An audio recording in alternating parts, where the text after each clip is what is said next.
Mes amis, nous sommes les derniers remparts d'une royauté de 1000 ans. Et contre nous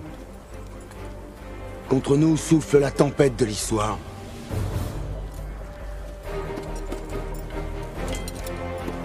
L'armée qui nous fait face est, dit-on, la meilleure du monde.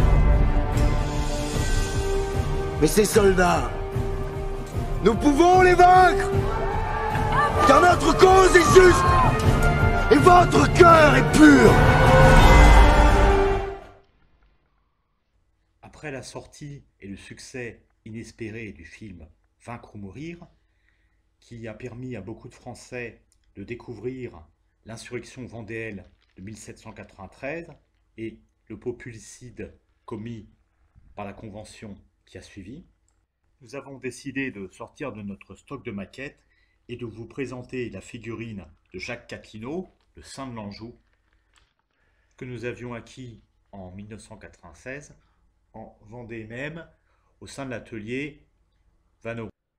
Il s'agit d'une figurine en métal blanc à l'échelle 54 mm, et M. Vanneau était bien le seul à l'époque à produire des sujets de figurines, collection d'ailleurs assez riche sur les chefs vendéens, perpétuant ainsi le souvenir de la Vendée militaire et conservant la mémoire des victimes du génocide de la Vendée ou populicide de la Vendée, commis évidemment par le régime républicain.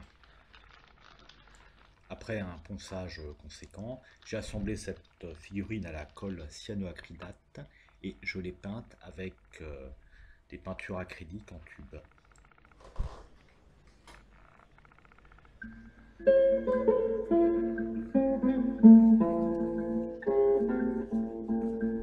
Jamais ne se taira l'appel des hiboux et leurs cris désormais vous parlera de nous, et vous pourrez tuer, acheter et soumettre, hanter d'ulululement, vous ne serez jamais nos maîtres. Si c'est la liberté d'assassiner le roi, si c'est la liberté de renier sa foi, nous avons eu raison de refuser vos lois. S'il fallait nous refaire, nous n'y manquerions pas.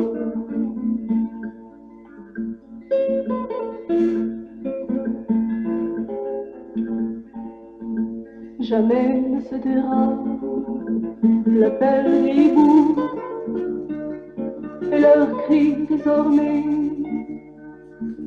nous parlera de nous, et vous pourrez tuer, acheter et soumettre, hanter d'ulululement, vous ne serez jamais nos maîtres.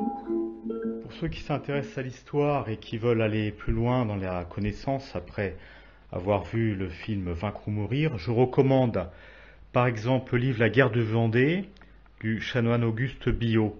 Donc c'est un classique sur la Vendée, c'est un livre très complet, facile à lire et qui permet de comprendre le déroulement d'événements assez complexes et également sans doute d'analyser et de comprendre les raisons de l'échec du soulèvement de la Vendée militaire. Pour tous ceux qui découvrent le populicide vendéen en visionnant le film Vaincre ou mourir et qui souhaitent se renseigner, aller plus loin, connaître l'histoire, je ne peux que recommander la lecture du livre de Rénal Séché, La Vendée vengée, aux éditions Perrin. Donc Rénal Séché est un universitaire, ce livre est une étude très sérieuse, avec des documents puisés dans les archives qui permet de dresser le bilan humain du populicide de la Vendée décrété par la Convention. Et en même temps, ça permet, je pense, de saisir le caractère intrinsèquement criminel de ce régime.